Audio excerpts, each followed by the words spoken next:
আসসালামু আলাইকুম। আমি লুনা মৌলভীবাজার থেকে আপনাদের সাথে আছি। আমার পাশে আমি চ্যানেলে সবাইকে স্বাগতম। ভিউয়ার্স বন্ধুরা, আরেকটি নতুন দিনে আপনাদের মাঝে আরেকটি নতুন ভিডিও নিয়ে আমি চলে এসেছি। তো বন্ধুরা, দেখতে থাকুন আমার আজকের ভিডিও। সবার প্রতি অনুরোধ থাকবে ভিডিওটির প্রথম থেকে শেষ পর্যন্ত আমার পাশেই থাকার জন্য। বন্ধুরা, আজকের ভিডিওটা কিন্তু শুরু করে দিয়েছি আপনাদেরকে নিয়ে, আর সকালবেলার মনোরম দৃশ্যটাও আপনাদের মাঝে আমি শেয়ার করে দিয়েছি। আর এখন হচ্ছে আমি শুরুতেই ঘরের কিছু টুকিটাকি কাজ করব, সেগুলো আপনাদের সাথে শেয়ার করছি। তো বন্ধুরা, আমার ভিডিওটা আপনারা দেখবেন ঠিকই, সেই সাথে আপনাদের মাঝে আমি একটি গল্প শেয়ার করতে যাচ্ছি। গল্পটি আপনারা লেখা দেখেছেন, গল্পটির কথা থাম্বনেইলে লেখা ছিল যে পরিবারের সবাই মৃত আর বেঁচে আছে একটি শিশু। পাতিলের মধ্যে পানিতে, বন্যার পানিতে পাতিলের মধ্যে শিশুটি ভাসছিল। তো ওই কথাটি আপনারা থাম্বনেইলে দেখেছেন নিশ্চয়ই। তো একটু ব্রেক নিয়ে নিচ্ছি।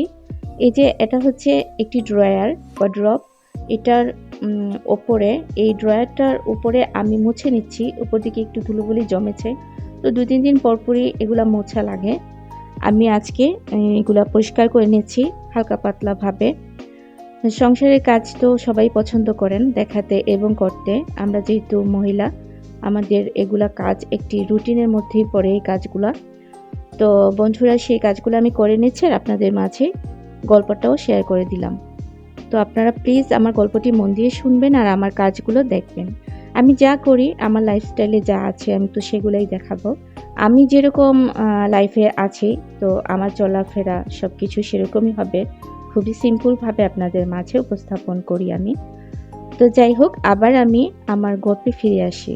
বাচ্চাটি হচ্ছে পাতিলের মধ্যে বেঁচে ফিরে এসেছে। কিছু উদ্ধারকারী মানুষ একটি জায়গায় গেছে। আমরা জানি ফেনী, চট্টগ্রাম এবং কুমিল্লার বন্যা পরিস্থিতি খুবই ভয়াবহ বন্ধুরা। তো এখানে ওইসব জায়গার মধ্যেই কোন একটি জায়গায় উদ্ধারকারী টিম গিয়েছিল। তো তারা অনেক লোককে উদ্ধার করতে যাওয়ার পথে একটি পরিবারকে উদ্ধার করতে গিয়েছিল। সেই পরিবারের সবাই কিন্তু মৃত, কেউ বেঁচে নেই বন্ধুরা। কিন্তু ভাগ্যক্রমে একটি শিশু বাচ্চা বেঁচে আছে। বাচ্চাটির বয়স 1.5 বছর। ওই বাচ্চাটি ছিল মেয়ে শিশু। তো চিন্তা করেন, রাখে আল্লাহ মারে কে, একটি কথা আছে। আল্লাহ যদি কাউকে বাঁচাতে চান, আল্লাহ যদি কাউকে বাঁচাতে চান তাহলে কিন্তু সে অবশ্যই বেঁচে যাবে, তাকে কেউ মারতে পারবে না। আর আল্লাহ যদি কাউকে মানে পৃথিবীর মায়া ত্যাগ করে পৃথিবীর বুক থেকে কেড়ে নিতে চান, তাহলে ওই মানুষটা বা ওই বাচ্চাটাকে কেউ বাঁচিয়েও রাখতে পারবে না। আমি আরেকটু ফিরে এসেছি আপনাদের মাঝে আরেকটু পরে। এখন ব্রেক নিচ্ছি আরেকবার। এখানে হচ্ছে বারান্দায়, তখন দুপুর 12টার দিকে হবে। আমি একটু ফুটেজ তুলে নিয়েছি আপনাদের জন্য। এখানে একটা মানি প্ল্যান্ট আছে, আমি রোপণ করেছিলাম অনেকদিন আগে। তো এই গাছটি অনেকটা লং হয়ে গেছে। আমি মাঝে মধ্যে একটু যত্ন করি যদি সময় পাই। তো এটা আপনাদের সাথে শেয়ার করলাম। আর এখানে হচ্ছে আকাশের দৃশ্যগুলা মাঝে মধ্যেই নিয়ে আসি আপনাদের মাঝে, আমার ভালো লাগে। আপনারাও নিশ্চয়ই সবাই আকাশ পছন্দ করেন, প্রকৃতি দেখতে সবারই ভালো লাগে। তাই কথার মাঝে মাঝে আকাশটাকে আপনাদের মাঝে নিয়ে আসছি বারবার। তো বন্ধুরা, বিরক্ত বোধ করবেন না। আমি আসলে জোড়াতালি দিয়ে ভিডিওটা তৈরি করেছি। অনেক সময় আমি ভিডিও করতে পারি না, আমার বিভিন্ন কাজের চাপে বা অসুস্থতার জন্য। তাই আর কি জোড়াতালি দিয়ে ভিডিওটা করা, কিন্তু মন দিয়ে দেখলে হয়তো আপনাদের ভালো লাগতে পারে আমি আশা করছি। আর ভিডিওর এই পর্যায়ে এসে বলতে চাই, যারা এখন পর্যন্ত আমার সাথে আছেন সবাইকে আবারও অসংখ্য ধন্যবাদ। আর বন্ধুরা, প্লিজ যদি ভিডিওর কোনো অংশ ভালো লাগে আমার ভিডিওতে একটি লাইক করতে ভুলবেন না।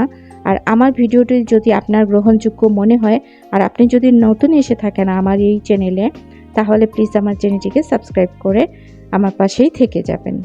তো বন্ধুরা, আবার মূল কথায় ফিরে আসছি। মানে এই বাচ্চাটিকে তারা উদ্ধার করেছে, উদ্ধারকারী টিম।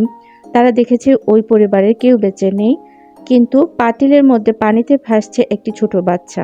বাচ্চাটিকে কাপড় দিয়ে পেঁচানো ছিল, একদম গুটিসুটি হয়ে আধমরা অবস্থায় বাচ্চাটি শুয়েছিল। তো তারা যখন কাপড় সরালো ওই টিমটা, তখন দেখতে পেল বাচ্চাটি খুব মায়ের দৃষ্টিতে অসহায়ভাবে ওই ছোট বাচ্চাটি তাদের দিকে তাকিয়ে আছে। এই কথা শুনে আসলে আমার মনে হয় দেশবাসীর চোখেও পানি আসবে, আমার নিজের চোখেও তাই হয়েছে, পানি এসেছিল।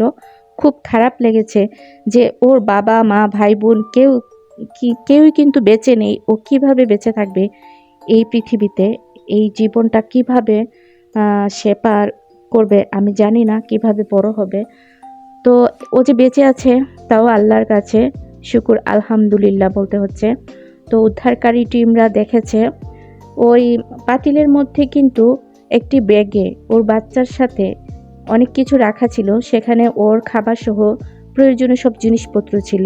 নিশ্চয়ই বাচ্চাটির মা বাচ্চাটিকে বাঁচিয়ে রাখার জন্য, মানে নিজে মরে যাচ্ছে বা পরিবার মরে যাবে কিন্তু বাচ্চাটাকে কিন্তু বাঁচিয়ে রাখা সম্ভব হয়তো, ওইটা ভেবে পাতিলের মধ্যে বাচ্চাটাকে রেখে দিয়েছিল এবং সেই সাথে ছিল খাবার এবং প্রয়োজনীয় তার জিনিসপত্র। এই কাজটি তার মারই হবে সবাই ধারণা করছেন, আমারও এটাই মনে হচ্ছে। তো বন্ধুরা, আপনারা বাচ্চাটির জন্য দোয়া করবেন। উদ্ধারকারী টিম বাচ্চাটিকে মানে স্বাস্থ্যসেবায় আশ্রয় কেন্দ্রে নিয়ে গেছে, বাচ্চাটিকে আশ্রয় কেন্দ্রে নিয়ে গেছে। নিশ্চয়ই বেঁচে থাকবে কিন্তু পরিবার ছাড়া, মা বাবাহীন হয়ে। আল্লাহ যেন এই বাচ্চাটিকে হেফাজতে রাখেন, নেক হায়াত দান করেন। আপনারা সবাই আমার মতো করে দোয়া করবেন ইনশাল্লাহ। আর এখন হচ্ছে বন্ধুরা, আমি ভিডিওর একদম শেষ পর্যায়ে চলে এসেছি। আমি আজকে মুরগির মাংস রান্না করেছিলাম, আর বেশি কিছুই করতে পারিনি, আর আপনাদের মাঝেও শেয়ার করা হয়নি কিছুই, এই কথাই বললাম আর আপনাদের মাঝে রান্নাটি শেয়ার করে দিলাম খুব সাধারণভাবে। বন্ধুরা, ক্ষমা সুন্দর দৃষ্টিতে আমার ভিডিওটি দেখে নেবেন। আর আপনাদেরকে বলবো প্লিজ ভিডিওটি প্রথম থেকে শেষ পর্যন্ত সবসময় কন্টিনিউ করবেন, কারণ আমাদের চ্যানেলের জন্য পুরো ভিডিওটা দেখার দরকার। আর যদি ভালো লাগে আমার অন্যান্য ভিডিওগুলা দেখে আসবেন, যদি সময় হয় আপনাদের, যারা দেখেননি অন্য ভিডিওগুলা তারা দেখে নেবেন প্লিজ। তো আবারও নতুন একটি দিনে আপনাদের মাঝে ফিরে আসার আশা রাখছি। যদি আমি সুস্থ থাকি ইনশাল্লাহ ফিরে আসবো। সেই পর্যন্ত দোয়া রাখছি সবাই সবার ফ্যামিলি নিয়ে অনেক বেশি ভালো এবং সুস্থ থাকবেন। আসসালামু আলাইকুম, আল্লাহ হাফেজ।